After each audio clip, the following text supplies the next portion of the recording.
अस्सलाम वालेकुम। आज मैं आपको बनाना सिखाऊंगी दही भल्ले, जिसमें भल्ले भी होममेड हैं और चटनी भी आपको बनानी सिखाएंगे। तो आपने ले लेनी है चने की दाल और माश की दाल बगैर छिलके के, और इनको ओवरनाइट अच्छी तरीके से भिगो लेना है।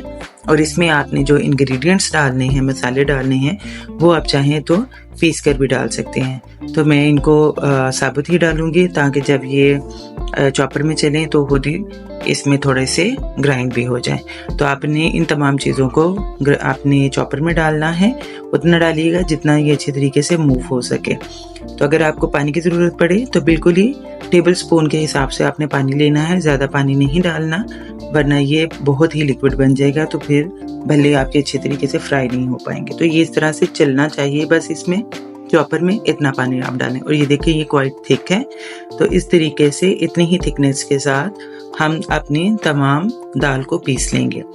जब ये पीस जाए तो आपने इसको 15 से 20 मिनट अच्छी तरीके से हाथों से फेंट लेना है ताकि ये फ्लफी हो जाए और इसमें एयर जो है वो ज़्यादा प्रोड्यूस हो, ताकि जो भल्ले हैं वो जब फ्राई आप करें तो अंदर से बहुत ज़्यादा कच्चे ना रह जाएं, और एयरी होंगे तो जल्दी जो है वो फ्राई हो जाएंगे। और गीले हाथ लगा के आपने इस तरीके से छोटे छोटे से भल्ले बना लेने हैं। ऑयल को प्री हीट करके आंच कर देनी है हल्की, बहुत ज़्यादा धीमी नहीं रखनी, मीडियम से लो की तरफ दरमियान में रखें और अच्छे तरीके से भल्लों को जो है वो फ्राई कर लें।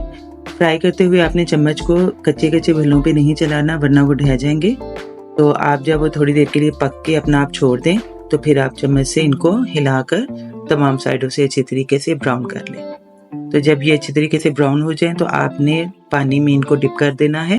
इमली भी आपने ओवरनाइट पानी में भिगो के रखनी है ताकि इसका जो प्लम है वो इजीली गुठली से अलग हो जाए। और इसमें थोड़ी सी चीनी का इस्तेमाल करेंगे ना, ताकि ये ज़्यादा ना मीठी बने और ना ही ज़्यादा खट्टी रहे। तो इसमें आप सिर्फ हरी मिर्च और प्याज ले लेंगे। ये थिक चटनी नहीं होगी, ये थोड़ी पतली सी चटनी बनेगी। तो इसमें तमाम तर मसाले आपने डाल देने हैं और इमली का गूदा अलहदा से करके अच्छी तरीके से गुठलियाँ इसमें से निकाल के आपने इसमें डाल देना है और इसको पकाना है। आपने पकाने में इसका पानी जो है वो 30% तक रिड्यूस करना है, ज़्यादा इसको थिक नहीं करना है। तो जब तक भल्ले जो हैं वो नरम हो गए हैं तो बॉइल्ड आलूओं के साथ आपने भल्लों को ब्रेन करके डाल देना है। ऊपर से डालें आप अपनी मसाला सीजनिंग, ये भी मैंने बनाने सिखाई हुई है, आप वहाँ देख सकते हैं। और दही में थोड़ा सा नमक डाल के फेंट कर थोड़ा पतला दही रखिएगा और इसमें आपने डिप करके रख देना है। भले तैयार है। Enjoy, take care.